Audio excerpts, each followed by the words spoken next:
Mr. Deputy Speaker.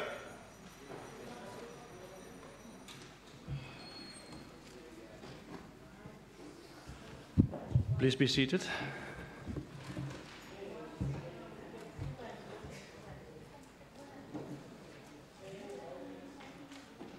The Secretary will read the seventh order. Debate on Vote 10, Transport and Public Works Western Cape Adjustments Appropriation Bill. I see Minister Grant.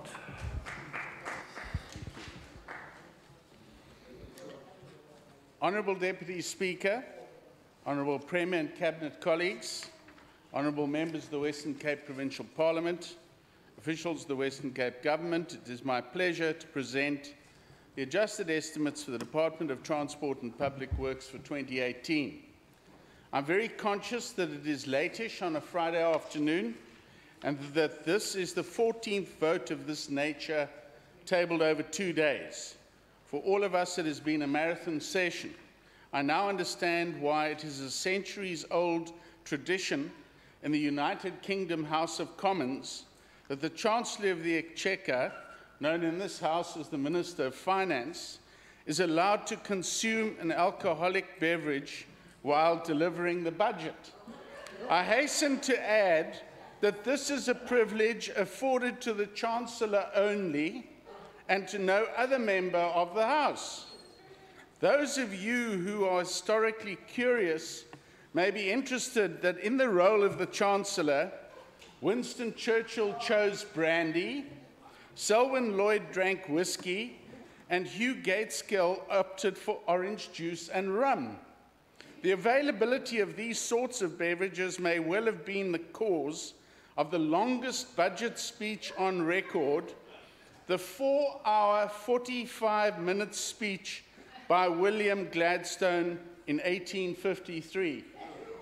So, Minister Mayor, I hope you will not exceed that target today. By contrast, Deputy Speaker, I intend to be brief and to abstain. Members of this House will know that Section 31 of the Public Finance Management Act deals with the provincial adjustment budgets and what they provide for. The details of these provisions are set out clearly in the introduction to the Adjusted Estimates Blue Book currently before this House. These provisions include the shifting of funds between and within votes, the utilisation of savings and rollovers of unspent funds from a preceding year. These are all important tools in the management of various circumstances and events stipulated in the Public Finance Management Act. Given the wide-ranging nature and scope of the services provided by my department and its support to most of the other departments and entities in this province, it is essential to be able to accommodate and account for a range of adjustments which will inevitably occur in any financial year. In his speech in this House on the 22nd of November, Minister Mayer confirmed this government's commitment to infrastructure-led growth, a commitment in which my department has to play a key role, particularly in a climate in which the overall construction industry is under stress. I'm proud of the way in which the Department of Transport and Public Works continues to ensure a quality built environment while also pushing the boundaries of technology as a multiplier. This is reflected, for instance, in the development and implementation of our large data integrated transport hub and in the important reduction in water and energy consumption in government facilities, outperforming the private sector significantly. This latter achievement is clearly recorded in the 7th edition of the Property Efficiency Report, the only report of its kind produced in the government in South Africa. All of this has taken place against the backdrop of a 6th successive clean audit by a department which delivers 65% of its budget through supply chain management. Speaker, the main appropriation of Vote 10 increases by 139,581,000 to 7.869 billion, an increase of 1.8%. This increase is made up of the following. Rollovers from the previous financial year, 23.819 million. Revenue retention from previous financial years, mainly related to increased own revenue collected from over-collected motor vehicle license fees, 71.872 million. And thirdly, the Provincial Asset Financing Reserve, 43.89 million. Speaker, it is not my intention to deal in detail with all the allocations and adjustments. These are set out in the adjusted estimates of provincial expenditure for 2018 as tabled. I do, however, believe that it is important to highlight some of these as follows. Rollovers, 23.81 million has been applied to Programme 2 Public Works Infrastructure, 17.771 million. Of that, 4.7 million to secure 8 social development, child and youth care facilities and 10 Western Cape Government command and control facilities in terms of the Water Business Continuity Plan. 5.683 million to finalise construction of the dormitory at the Child and Youth Care Centre in Clanwilliam. 4 million to provide for increased property rates tariffs. 3.388 million for alternative infrastructure delivery mechanisms for health and education. And Programme 3, Transport Infrastructure, 6.048 million for financial assistance to the Swartland municipality for a bridge project in Malmesbury. Then from the Provincial Asset Financing Reserve, 43.89 million, to Programme 2, Public Works Infrastructure, 11.423 million for implementing Phase 2 of the construction of an office block in Maitland for GMT, and the balance 32.467 million for the acquisition of 6 properties relating to health facilities, 6 to education facilities, and 1 for a shared service centre in Caledon. And then from self-financing expenditure, 71.872 million, including Programme 2 Public Works, 15.66 million, 12.5 million of that for scheduled maintenance at general provincial buildings, and 3.16 million for legal fees and for machinery and equipment for new staff. To Programme 3, Transport Infrastructure, 3.781 million for the Garden Route District Municipality to respond to the fire damage at Knysna during June 2017. Programme 4, Transport Operations, 12.666 million, 9 million for the further development of the Integrated Transport Hub for enhancing reporting capability through the innovative use of information, and 3.666 million for the protection and remedial intervention at the Glencairn Breach rail infrastructure. Programme 5, Transport Regulation, 38.765 million, 445,000 for claims against the state and vehicle accident loss, 3.038 million for the provision of breathalyzer equipment, 5.282 million for in-vehicle technology for traffic officers, scholar patrol uniforms, and the development of a law administration system. And then finally, 30 million for agency fees payable to municipalities in respect of the collection of motor vehicle license fees. Deputy Speaker, in closing, in tabling these adjustment estimates, I would like to record my thanks to the Chair of our Standing Committee and other members, as well as my Cabinet colleagues, and to the HOD and her staff, some of whom are present here today, as well as to my Head of Ministry, Mr. Clive Roos. Thank you very much.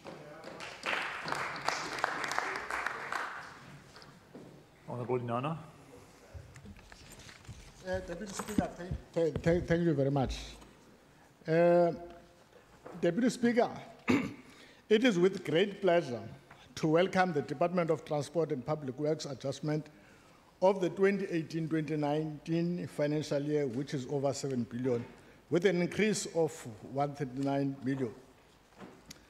The increase will, without doubt, go towards the public works infrastructure and to the service that is needed by the transport to support and service the community programs. These priorities, Deputy Speaker, will ensure that we are able to intensify our safety efforts as we are heading towards the festive season, and encouraging the motorists to ensure that the vehicles are roadworthy and that they are complying with the traffic laws, because that is very essential in order to turn the tide against the carnage on our roads that are happening on a daily basis and especially increase during the festive season. I must commend, therefore, the Minister of Transport and Public Works, Mr. Donald Grant, and his department on consistently achieving clean audits in 6 consecutive years. This is a true statement to the fact that the DA-governed Western Cape Province is going above and beyond to deliver the most critical services to the people of this province. I want, therefore, Deputy Speaker, to add that this is not a self-recognition that the department or the Premier of the Western Cape, Helen Zille, or himself, the MEC Donald Grant, are patting themselves that they are the best. This is being done by an independent Auditor General, Kim Wakweti, to say that the Western Cape is the best province that is run under the Democratic Alliance, and for that we therefore congratulate and say we move forward. Any contrary view against the AG report, any member is free and obliged to take it on review to dispute and challenge the AG. This can only be achieved through clean governance, forward-looking innovative solutions to the most pressing issues, and sound financing planning.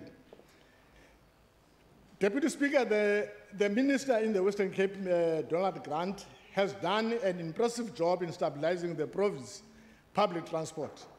The Minister's commitment to stabilizing our transport infrastructure is indeed bearing the fruits. We are very pleased with the deployment of the Rail Enforcement Unit officers after the Western Cape, jointly with PRASA and the City of Cape Town, financed this project of the Rail Enforcement Unit to the value per each of 16 million, with the intention, therefore, of destabilizing the problems that we are having on a daily basis in our PRASA or on the railway.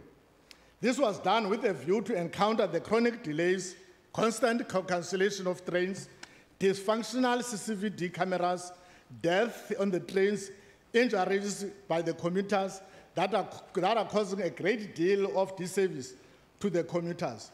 And I want, therefore, to add as well, Deputy Speaker, that these carnages and these problems have been brought to the attention of the public protector to investigate that why is this infrastructure in trains and the commuters is getting the poor services.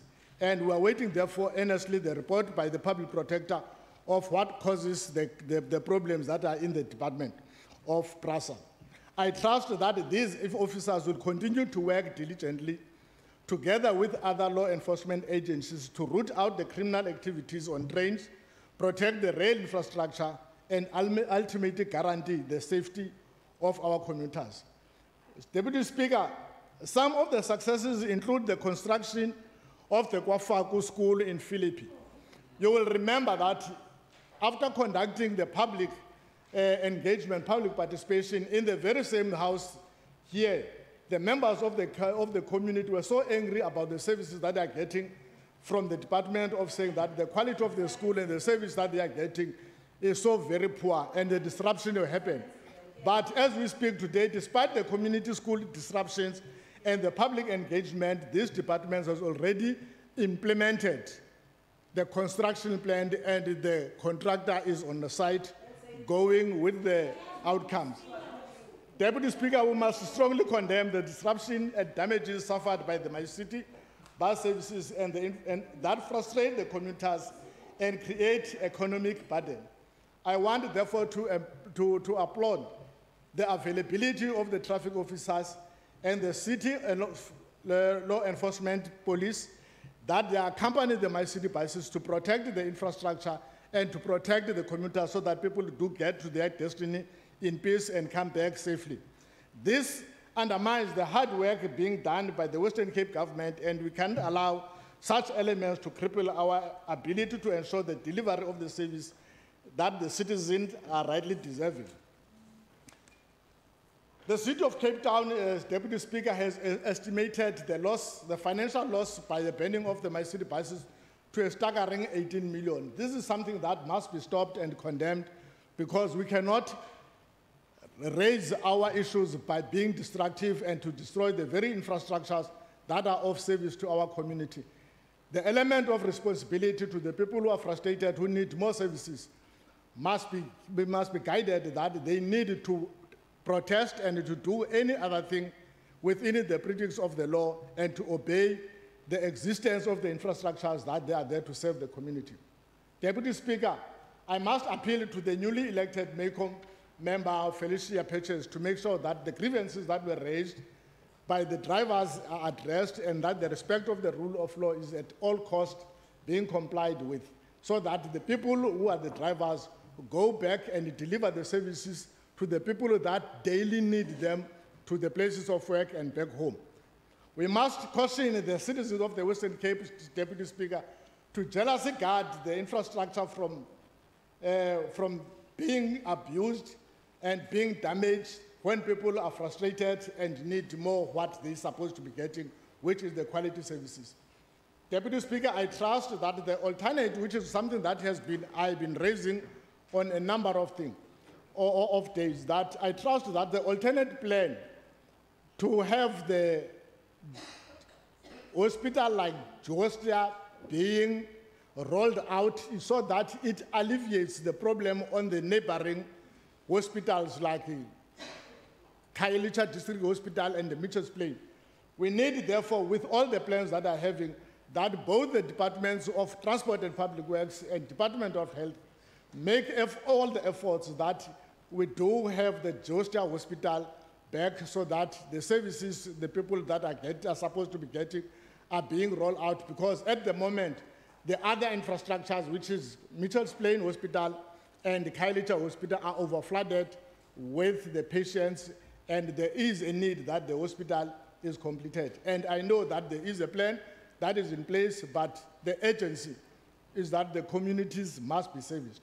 Because Josta Hospital was servicing a number of communities from Menenberg, Nyanga, Philippi, Athlone, etc. And the people on those areas need the quality health services, and I therefore appeal to the Minister that they do speed up the process of having the hospital intact. Deputy Speaker, I have been pushing for the regulation of the local taxis in the township that are called Amaphela, which are not regulated and operating without permits. Anyone who has been on that area know how Amaphela are frustrating the drivers, are frustrating the pedestrians, because they are operating without license, they are operating without any kind of regulation. And I put it therefore that all the mechanisms that are in place in order for the licenses to be provided, as the Minister has just highlighted, that is also extended to the Amaphela, that they are regulated so that they operate within the pretext of the law and provide the quality services to the commuters, because we will never at any time get rid of Amaphela. Amaphela are providing a very good quality services. All that they therefore need, they need to be regulated so that they operate within the framework of law. I trust, therefore, Deputy Speaker, that we will also be able to recruit more enforcement officers to ensure that the laws are respected by all road users. This is the step in making our roads safer. There are some of the challenges that we need to prioritize going forward. In the police, we talk about the volunteers, the police volunteers or the reservists. If needs be, we cannot have the traffic officers that are very few, and yet the number of cars that are on our roads are increasing every day. Therefore, it means that we need to have more of the traffic officers and make this possible that our roads are safe and the commuters travel with all the necessary support from the law agencies. I want therefore to thank the Minister for the decisive leadership that he has been undertaking and the team under the leadership of the HOD that has made the provinces one of the best as far as this department is concerned. And with that, I wish everyone that is here during this festive season that people do enjoy the festive season and travel to see their relatives and to visit their places of entertainment with safe, so that everything that in this province is done reflects that the people in the Western Cape are law-abiding and our roads are safe. I thank you.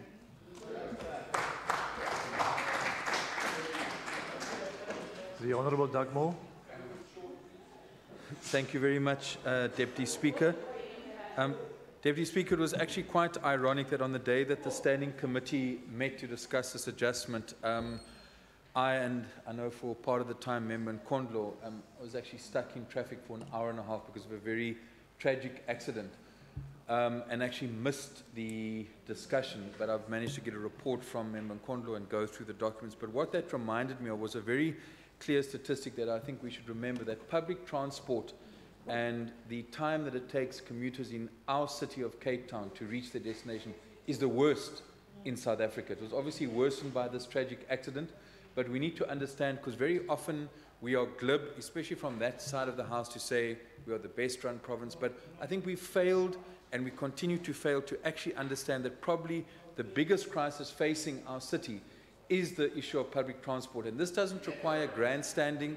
It doesn't require, yes, Metro Rail, let's be honest, is a key part of the problem, but it's not the only problem. So I think it's very easy for us to get into the temptation of blaming and complaining. In fact, that's one of the things which I think will characterize the legacy of 10 years of this provincial government led by the Premier, where there's been a tendency to blame and complain as opposed to actually finding solutions. And I think when we discuss an adjustment budget like this, we need to actually understand that there are certain issues, such as public transport, where we need to focus on actually finding solutions, because other cities are going to get ahead of us, where they take less time to get to their places of work compared to the city of Cape Town. Let's acknowledge that as a problem and begin to deal with it. But, Deputy Speaker, when we look at the medium-term budget policy statement and the adjusted estimates, and then you actually hear what, for instance, the MEC for Finance says, it's actually clear that either hasn't studied these books in detail or is simply playing politics, because nowhere in these adjustments and in terms of the allocations that we've received from National, is there any person who can justifiably say that this province has in any way been penalized or been punished. And yet we have a situation, for instance, where Member Wenger has been trying for the last couple of years to spread an untruth that the allocation of police to this province is unfair and based on penalties. But the facts actually show something else. And again, when we come to these adjustments, you will see that the national government treats this province like all other provinces. Yet when the MEC stands up, he tends to actually talk something different. But nothing in these books will show you that there's any penalization of the Western Cape. So these estimates, as well as the medium-term budget policy statement, show that the constrained fiscal environment which affects our whole country impacts on all provinces and departments like the one that we are discussing now in a fair and in a transparent way. There's nothing about penalization of the Western Cape if you actually look at these stats. The adjustments reveal, these adjustments that we're discussing, Deputy Speaker, reveal choices made by the Cabinet and also say something about the spending patterns and the performance information available to us at this stage of the year. And I'd like MEC to respond to this, because one of the other documents that we had when we looked at these adjustments which are linked to the adjustment approach are the 2018 second quarter performance indicators. Just 1 second. Are you giving a declaration of vote now on behalf of all the votes, or are you talking about transport now?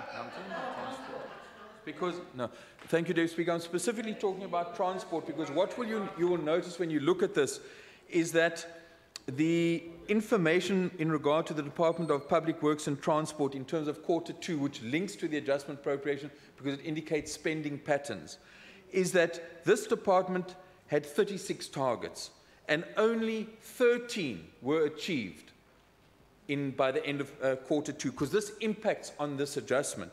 And what we have a look at here is that the average performance for all the other provincial departments was 78%, but this department is in fact the worst of all provincial departments by in fact having only met 36% of the targets achieved in Q2. And the reality of this underachievement on targets is impacting on the very adjustment that we are discussing here today. And I think the MEC owes us an explanation as to how his department is the worst performing when it comes to the meeting of targets at the end of Q2.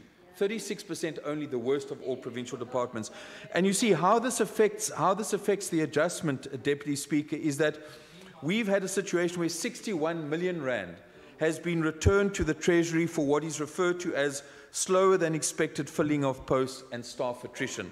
Now, when one looks, and Honourable Member Hinana knows very well that in our standing committee in the time of Leonard Max and in his time, we have made active and strong motivations to increase the visible presence of traffic police in our province as a way of deterring accidents. But what we have here, for instance, in sub-program 5.4 under law enforcement transport regulation, an amount of 7.75 million returned due to slower than expected filling of vacancies, and yet we are told this province is serious about road safety. We've argued that vacancies need to be filled in regard to law enforcement. We've argued that additional posts need to be created. Yet, in this adjustment, we have close to 10 million allocated to a data centre, which we are not undermining the importance of. But for some reason, this department fails to recognise that the visible employment of traffic officers on our roads will contribute to deterrence. And I think a large part of the responsibility on fatalities is attributable to the fact that this province doesn't have enough traffic officers, although it has the money, which it simply hasn't used to make these appointments. And that, I think, is shocking and comes back to the point which we'd like the MEC to respond to. Why has this department only met 36% of the set targets? I think this is unacceptable and it's shocking. And it also demonstrates, Deputy Speaker, that all of us, clearly from this side of the House, we need to celebrate clean audits. We need to celebrate clean audits, and we also need to celebrate the emerging culture where the Auditor General, in terms of proposed regulations, is going to be able to take action against those officials responsible for irregular and unauthorized expenditure. But that doesn't mean that you have the best government, because when you fail, for instance, to fill posts to make our commuters and our travellers safer, you are not the best government. You are not actually appointing those officers to do the job that they have to do. Honourable Hinana also spoke to the Amapela. That is a huge issue in the township. So you might have a clean audit, but if your department has failed to deal with a public transport matter in the townships of the Western Cape, that doesn't mean that you're the best government. You might have a clean audit, but you haven't addressed the real issues facing our people. So our committee over years has bemoaned the lack of visible traffic officers, and we've called for the filling of vacancies, but this adjustment shows that the department has failed to actually fill those posts. And it is clear, Deputy Speaker, that the DA must accept responsibility for the shocking failure to actually fill these posts and to make our roads safer. When we come to public works infrastructure, we note that 11 million has been allocated for phase 2 of the Risper Street office block. But we really need some answers. When will this phase 2 be completed? What was the actual cost of phase 1? And can we ask the MEC to give us a clear time frame for when the completion of the move of government motor transport will actually happen? Because these delays are in fact becoming symptomatic of this department. MEC Madigizele is not here, but both him and MEC Grant promised in the presence of the Premier, for instance, that the first sod would be turned on the better living model in Conradi before the end of this year. Can you give us the date today, MEC, as to when that's going to happen? Because you promised the Premier, you promised this committee that there would be the turning of sods, and you would tell us who has been appointed as the successful contractor there. We would love it if you could use this occasion today to make that announcement. And this brings me then to the issue of the actual property portfolio. It's common knowledge that this House not once since the DA was elected in 2009, has honoured a law which governs this province, which requires that the Provincial Property Portfolio Property Committee produces a report which is discussed in this House. We often hear the Premier making appeals to the President about releasing Easterplaat, releasing this piece of property, but this department in all these years has not, in an open and transparent way, said these are the properties that we have in this province for social housing, these are the properties that they have not come clean and indicated, because what we need in this province is to actually bank the national land that we have, the provincial land that we have, the city land, and say, how can we deal with the needs for social housing in the inner city? But this province has held back on that, and the only impression that we can create is that the agenda is being determined by property developers and not actually by the social needs of our people. So this property portfolio is not being governed in a way which meets the needs of the people. Once again, we welcome and we applaud the department for a clean audit, but if you're not utilizing the assets of this provincial government, such as land, to deal with the needs of the people, then you are not the best government. You are actually failing to deal with the real needs of the people. So we have no plan in regard to provincial property. We have no transparency in regard to how we have the dictation of terms by property developers. We also talk a lot about infrastructure-led growth, and MEC Grant even said that MEC Mayor has made a bold statement that our growth is going to be infrastructure-led. It's very dangerous when you focus only on that, because the question that you really need to ask, how many of the small contractors have you empowered in this process that when that spend is over, those businesses are able to be sustained in a sustainable way? So those are the reasons that we have a problem with this adjustment and that we cannot support it, because it indicates a department that is not meeting its objectives. Thank you.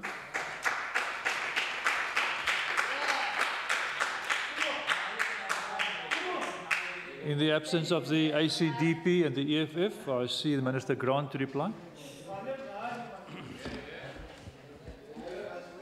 Thank you, Deputy Speaker. Let me start off by thanking both members who participated in this budget adjustment appropriation bill. Thank you, Member Hinana, for your comments and suggestions. We've taken note, particularly around the Manenberg area and your comments on safer roads. Member Dugmore, I can't say that, we missed your company, but I'm very sad that you were not there, because there are many issues that we have dealt with in terms of the questions that you've raised, not only in that particular forum, but in previous discussions with the department. Let me also say that for our department, the setting of targets, we are different to other departments. In fact, the 36% that you referred to are not verifiable targets. They will be verified at the end of the third quarter. And you'll see a significant increase in that number, simply because of the nature of how we sign off, for example, on road contracts. We are not able to sign off on a project until everything is in place and the creditors have been lined up for payment. So the other thing is that, firstly, nothing has gone. Our targets are also a snapshot in time, and I've spoken about the unverified results, and nothing has been returned to Treasury. I also want to say that posts are being filled. We've advertised a large number of those posts, particularly in traffic, and that we will be filling through recruits from Jean Low. And you didn't speak about, but our reduced drinking and driving is the one beacon which stands up ever since the reintroduction of the Drager in August 2016, and the subsequent rollout of random breath testing from December last year. We've seen a reduction at our provincial traffic roadblocks, where the incidence of drinking and driving was over 3%, where it is now well below 1% at about 0.8. And if you look at the gold standard for that, it's Australia at 0.2%, but it's been a huge improvement, and that's why the allocation of funds for RBT is an important part of this adjustment's budget. I then want to just end off by saying that many of you will be on our roads over the coming holiday and festive season. I want to appeal to all of you to please set the example and obey the rules of the road and respect other road users. Secondly, while you are resting, a large proportion of our staff will be working to ensure to the best of our ability that the wheels in the province continue to turn. And then may I conclude by wishing you all a blessed festive season, and may you all return safely home to this house in 2019. Thank you.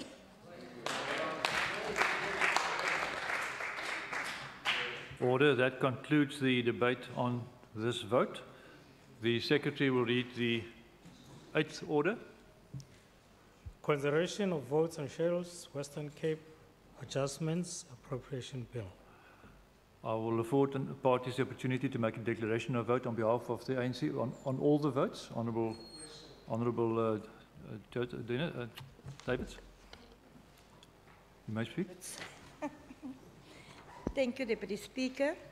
The ANC thank our national ANC-led government for giving more money to this province, but disagree with the spending and the aims of the DA. The ANC cannot support this very weak adjustment budget presented by a very racist DA. The vast sum of money cut from the payment of staff is more proof that this DA-run government does not care for the people it serves or those that work for it. And the Western Cape failed to create the number of jobs it predicted. The DA is not pro-poor. The DA Premier's candidate, Honourable MEC Windy, failed for 2 years in a row in the Department of Agriculture to get a clean bill of health from the Auditor General, failed to properly account for what happened on his watch, and failed trying to play it down. Worse in this government's failure was the plan for drought in a dry region and to react to the disaster that followed. Even now, the promised measurements are still not fully put in place. There is no real meaningful additional funding or plan to deal with this crisis that will reoccur in future as climate change set in. The province is still in breach of its own constitution without the promised environmental commissioner, and feet are dragged with the child commissioner. We remain in a very unequal situation with two provinces in one, with one rich and developed and the other neglected by the apartheid spatial planning and poverty. The arrogant DA makes it impossible to support a budget that mainly maintains former privileges. The ANC therefore oppose every vote and wants its objections noted, and the ANC does not agree with the policies and directions of the DA-run government of this province. Order. Will the DA also want to make a statement? Not? Order. The side of the House supports every vote. Thank you. The ANC has indicated they are dissenting on all the votes, so I'm going to put vote 1 to 14 as a group. 1 to 14, I put it to the House with the dissension of the ANC. ANC's objection will be recorded. I now put clauses 1 to 3 of the bill. Any objections? Objections of the ANC will be recorded. I put the schedule in objections. The objections will be recorded of the ANC. I put the title, agreed to. The Secretary will read the 9th order of the day. Finalization of the Western Cape Adjustments Appropriation Bill. As I don't have a speakers list, are there any objections to the bill being read as being finalized? There's an objection by the ANC, it will be recorded. ANC's objection will be recorded. The Secretary will read the bill. Western Cape Adjustments Appropriation Bill. The bill will be sent to the Premier for her assent. Before we end off and I vacate the chair to the Speaker, I need to give a ruling which is long outstanding, and I want her House to bear with me. It's a little bit longer than usual. but I want to do it still in this term. In his member statement on 14 June, the on-member Christians defended the actions of the Mayor of George, who had condemned the Boston Gay Choir concert which was to be held in his town. The Mayor had said, inter alia, and I quote, "This is all due to my Christian conviction and belief system. It does not carry my approval, this concert," unquote. The Honourable Member Ace raised a point of order and contended that the, quote, "principle of right to equality," unquote, had been violated, that the on-member was, quote, "really coming out against gay people," unquote, and that his statements were unconstitutional. In determining whether the on-member had indeed gone too far, let me quote the applicable law. Firstly, in terms of Section 9 in the Bill of Rights in the Constitution, everyone is equal before the law and has the right to equal protection and benefit of the law. In terms of subsections 3 and 4, the state or any person may not unfairly discriminate directly or indirectly against anyone on a number of grounds, including on the grounds of race, gender, sex, ethnic or social origin, color, sexual orientation, religion, conscience, and belief. Further, in terms of Section 15 of the Bill of Rights, everyone has freedom of conscience, freedom of religion, freedom of thought, freedom of belief, and freedom of opinion. In terms of Section 16 of the Bill of Rights, everyone also has freedom of expression. However, such freedom of expression does not extend to, inter alia, quote, "advocacy of hatred based on race, ethnicity, gender, or religion, and that constitutes incitement to cause harm," unquote. Also, Section 117 of the Constitution provides that members have freedom of speech in the legislature and its committees, subject to its own rules and orders. In terms of the Promotion of Equality and Prevention of Unfair Discrimination Act, Act 4 of 2000, certain actions are declared unlawful, inter alia unfair discrimination on the grounds of sexual orientation.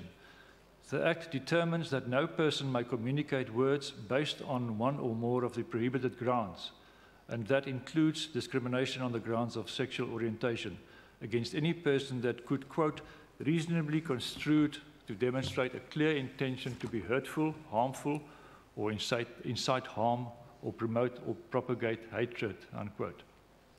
On the other hand, the Powers, Privileges and Immunities of Parliament and Provincial Legislators Act, Act 4 of 2004, also regulates actions by members, and in terms of Section 6, members have freedom of speech in the House. There are therefore two clear sides to this matter. On the one hand, a member has freedom of speech and freedom of expression in this House, subject to the standing orders, and also freedom to hold a view on his or her religion. And on the other hand, the Constitution and other law are clear that the state or any person may not unfairly discriminate against anyone on the basis of, inter alia, sexual orientation.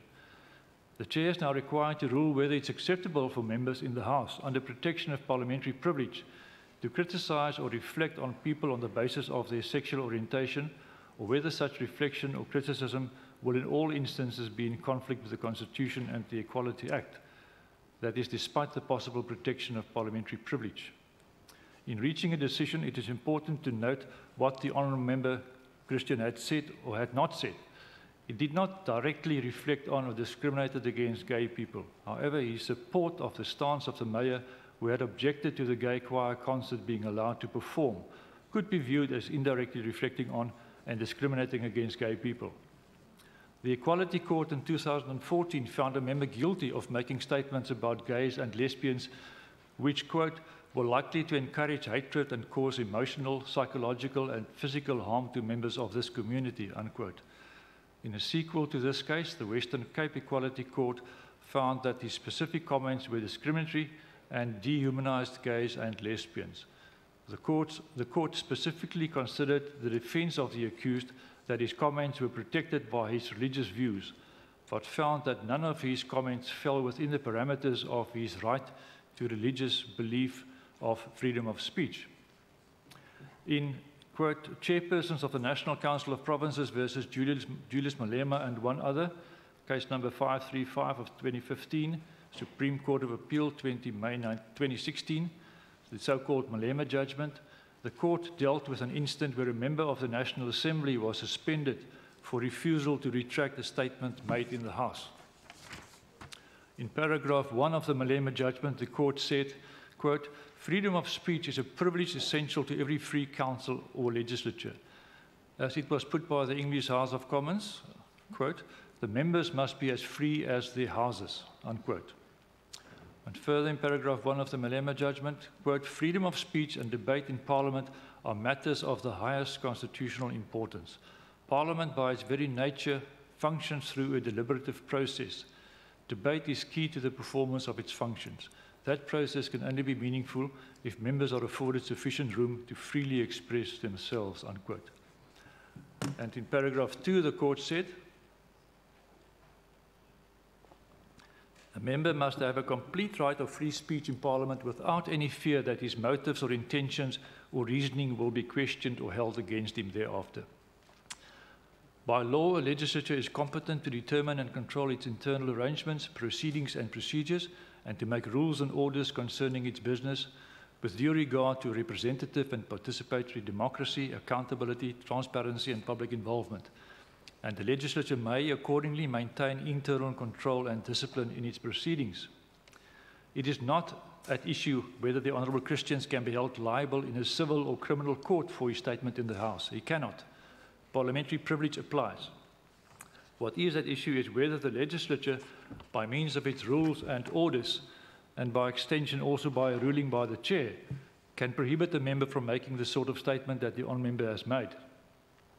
In paragraph 18 of the Malema judgment, the court found that, quote, the standing order does not, and constitutionally cannot, go as far as impeding political speech.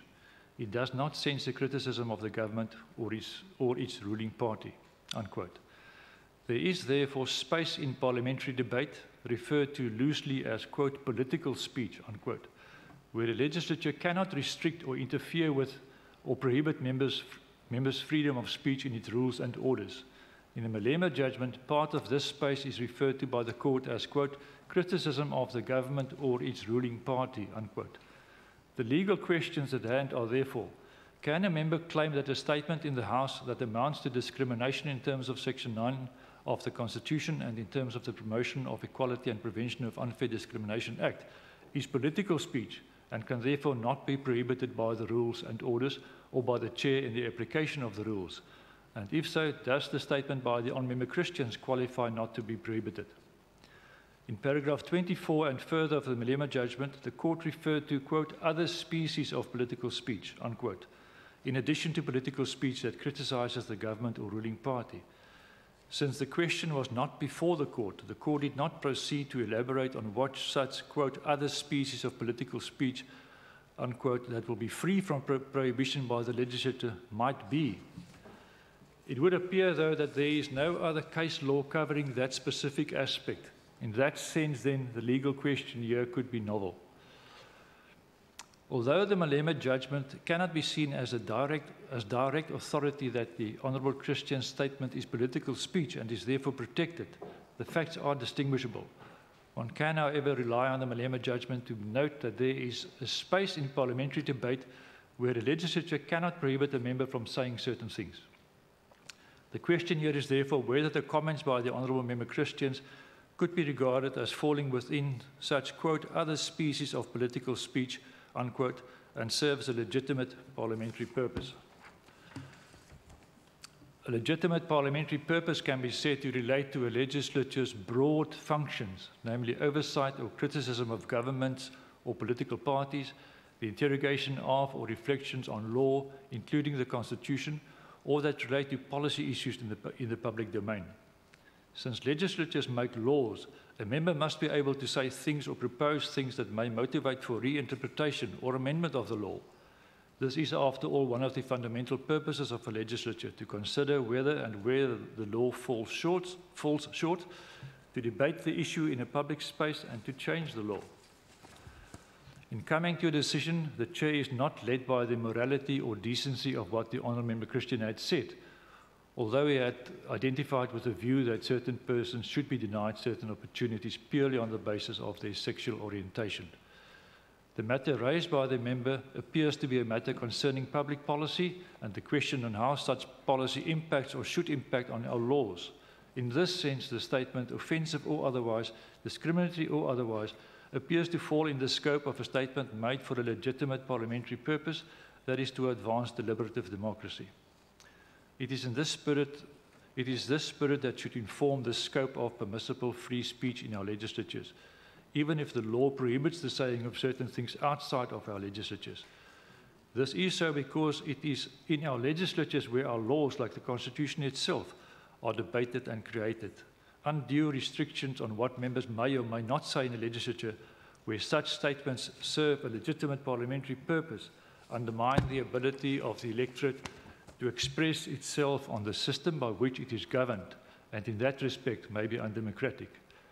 No doubt, our legislatures have dealt and will have to deal with controversial and complicated matters, policy matters, that impact on fundamental rights. The right of the elected to freely express the views of their constituents on such matters should be preserved.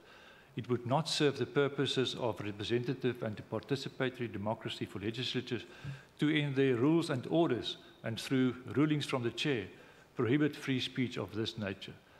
For all these reasons, I am of the view, in response to the legal questions stated above, that Member Christian's statement, although offensive or hurtful, was political speech and cannot be prohibited by the rules and orders or by a ruling from the chair, and is therefore not unparliamentary. Thank you. I will now vacate the chair for the Speaker to take over. Thank you, Speaker.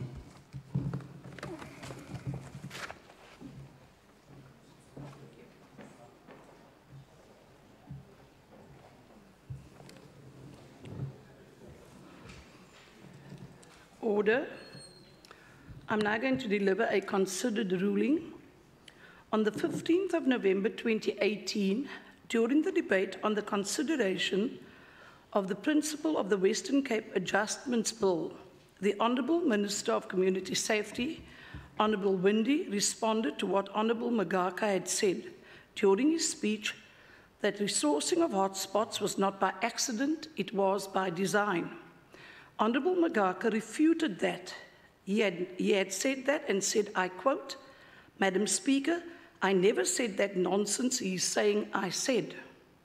As there was a dispute on whether such a remark was made by Honourable Magaka, I undertook to revert to Hansard at the request of Honourable Magaka. He even wanted me to promise to do that. According to the Hansard transcript, Honourable Magaka in his main speech remarked as follows: the Western Cape had 10 stations in the top 30 murder stations in the country. That these 10 stations are not in the leafy suburbs, but in the Cape Flats, is not by accident, but by design. I therefore confirm to this House that Honourable Magaka indeed uttered those words. My second advice is that in the debate on vote, order please. In the debate on vote 11, the Honourable Chacham alleged that the Speaker's signature is being used by officials on official documentation. This is a very serious allegation which will be fully investigated. I will inform the members of the outcome of the investigation as soon as it has been concluded. I will furthermore study the Hansard transcript of the Honourable Chacham's speech and will appropriately deal with any aspersions cast on me in my role as Speaker. On the same subject matter, I wish to inform the House that during the debate Wednesday, the Honourable Member Bierwinkel saw fit to directly implicate the Office of the Speaker in the proceedings of the Public Accounts Committee in its deliberation on the annual report of the Department of Agriculture, and asserted that the Speaker was the reason that the Public Accounts Committee has not yet been able to deal with the Department's annual reports of the past 2 years. The Honourable Bierwinkel furthermore rejected a response from me as arrogant to a request from the committee for the reason which gave rise to the delays. The Honourable Bierwinkel also informed the House that the Speaker had received information from the Minister about the then impending court challenge on the 28th of September 2018 already, but by way of a letter only confirmed the committee on the 30th of October, which letter ostensibly stopped the committee in its tracks, inferring a delay in informing the relevant stakeholders.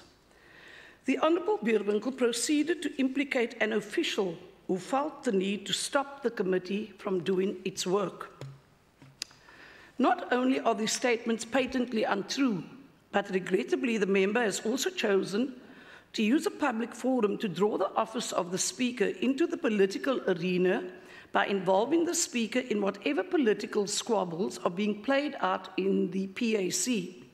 Not to mention the fact that she chose a forum to raise these issues, knowing full well that I am not allowed to speak in the debates to respond to these allegations.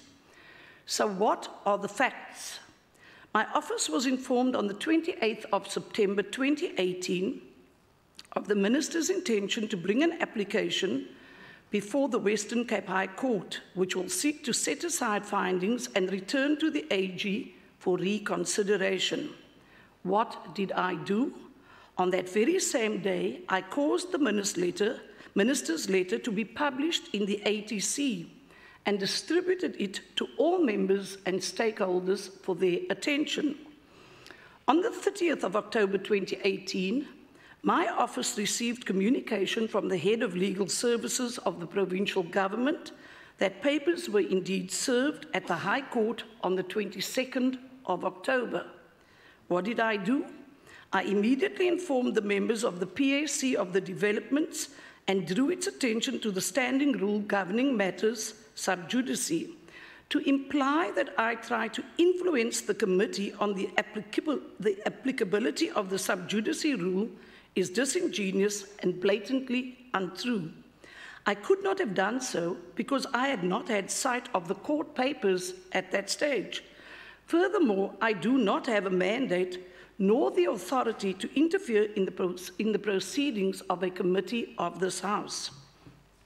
On the 22nd of November 2018, I received a letter from the chairperson of the Public Accounts Committee requesting a report. The letter did not say what I had to report on.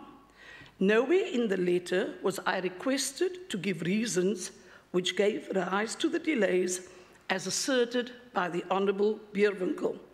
What did I do? I responded on the same day and informed the PAC that committees must operate within the ambit of the rules, and it was up to them to ensure that they perform their functions and interpret their mandates, and that I had nothing further to add to my letter of the 30th of October. I challenged the Honourable Bierwinkel in her absence to provide evidence of my response to the Public Accounts Committee as being contradictory and false, as she asserted, failing which I cannot but come to any other conclusion that her comments were meant to mislead this House. Furthermore, and this is very important, if there is an official who felt the need to stop the committee from doing its work, as the member contends, I need the full detail, since I, as the employer of the staff of the Western Cape Provincial Parliament, cannot be a bystander to officials trying to undermine the work of committees of the House.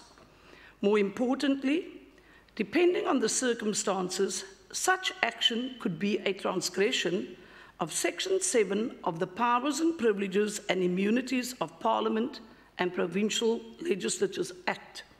I've instructed the Secretary to do an investigation into this matter, and I trust the Honourable Bierwinkel will cooperate and provide the necessary detail in this regard. Honourable members, we have now reached the end of another year, and as is our tradition, I will now afford representatives of parties the opportunity to address the House on the occasion of the end of year and the end of this session.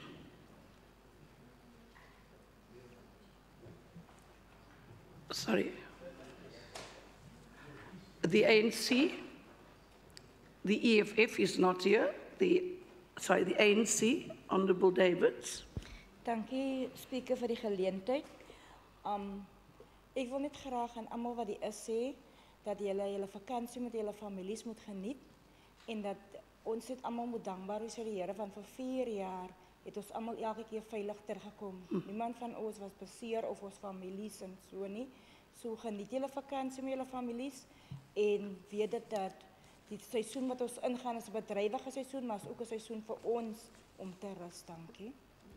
Thank you, Member Davids. In the absence of the EFF and the ACDP, I recognise the DA.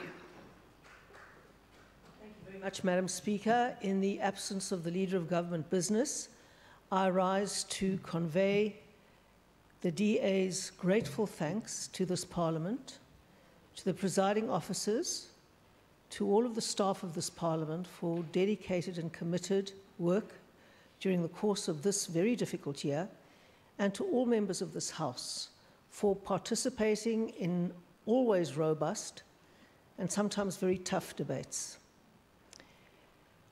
We are all in need of a break, especially after a year that has been so challenging, and in the run-up to a year that will possibly be even more challenging. The Honourable Member Davids raised the issue of our families, and we too convey our deepest good wishes to all spouses, partners, and members of members' families. But I do feel that it would be inappropriate not to add that we need to pay respects to our families, even those of our opponents, at all times during the course of our deliberations. They are not politicians, and it is entirely wrong to drag them into score settling and point scoring in this House. And that has been one of the very sad and regrettable factors of the past year.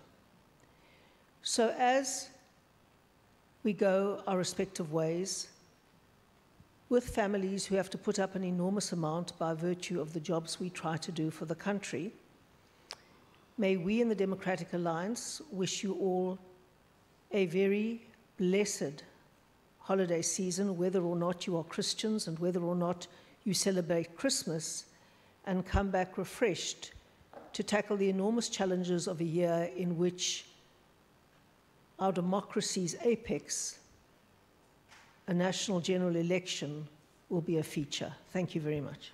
Thank you, Honourable Premier. Honourable members, and to all the staff of Western Cape Provincial Parliament, I want to thank you for your hard work throughout this year, and I want to wish you well as you travel your different journeys to your way home. Take the time to rest and come back refreshed. That concludes the business for the day. The House is adjourned.